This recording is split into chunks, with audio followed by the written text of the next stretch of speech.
Dando continuidade à demonstração do teorema do teorema de Norton e de Thevenin, né? Falando anteriormente de Thevenin, agora falar de Norton.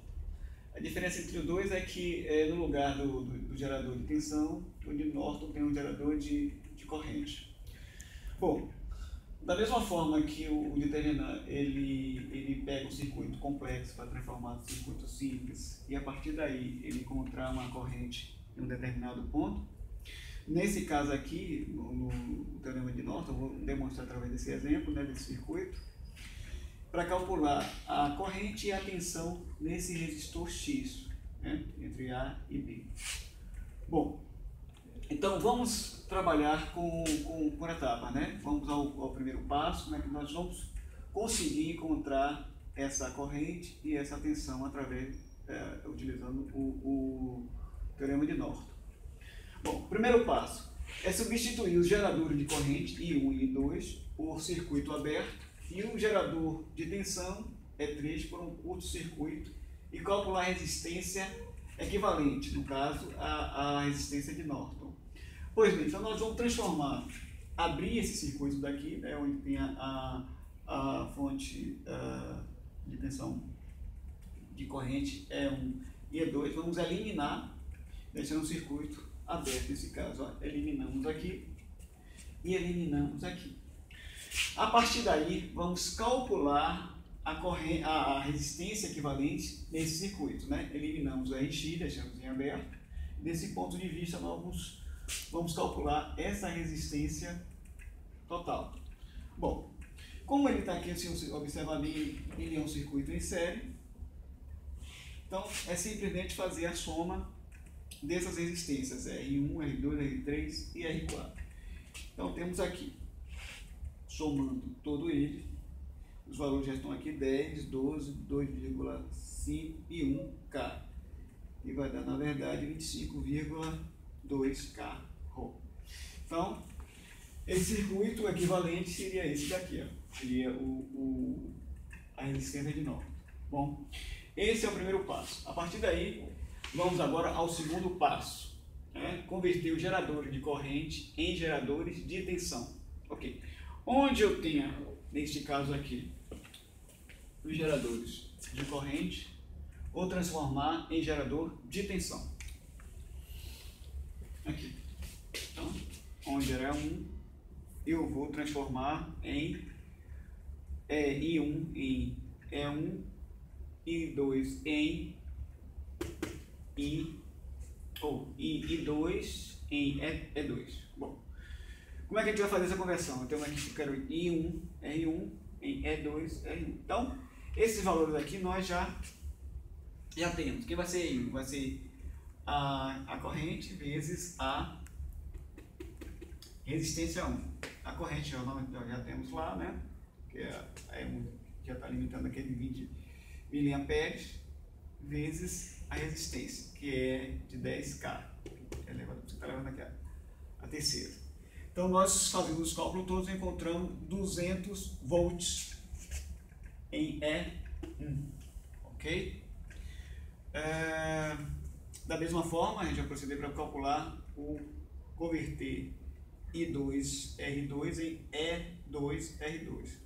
Fazendo o mesmo procedimento, né? Da mesma forma, vai ser a tensão vezes 12. Então, encontramos aqui E2 é igual a 180 volts. Ok? Então, já temos então E1 e E2. Bom, a partir daí, vamos agora calcular a corrente que circula aqui. Nesse caso, para se calcular E1, que é o terceiro passo aqui, calcula N1, né? Para chegar a esse passo aqui, que é calcular IN, vamos fazer um curto-circuito nesse ponto daqui, abrir o curto, né? Fechar, ele já tem uma resistência, né? E vamos calcular essa corrente. Então, vai ser E3 menos V4 menos E1 menos V1 menos E3 menos V2 menos V3 vai ser igual a zero. Ou seja, a somatória das tensões desse circuito, no de lá no caso, vai ser igual a zero. Bom, substituindo aqui então, V4 é igual a R4 vezes a corrente que circula, que é IN, R1 da mesma forma, V1 está aqui, V1, cadê R1 vezes IN, V2 vai ser R2 vezes IN, V3 vai ser R3 vezes IN, que vai ser igual a zero. Substituindo todos os valores aqui, vamos chegar ao seguinte: E3 igual a 300, 200 é 1, 150, cadê? É isso mesmo.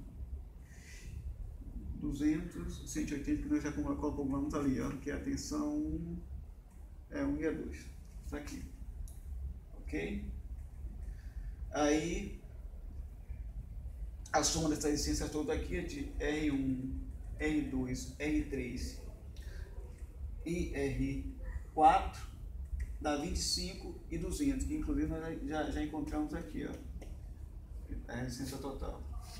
Dá 25 e 200 vezes IN. Fazendo a continha, nós encontramos 80 dividido por 25 e 200.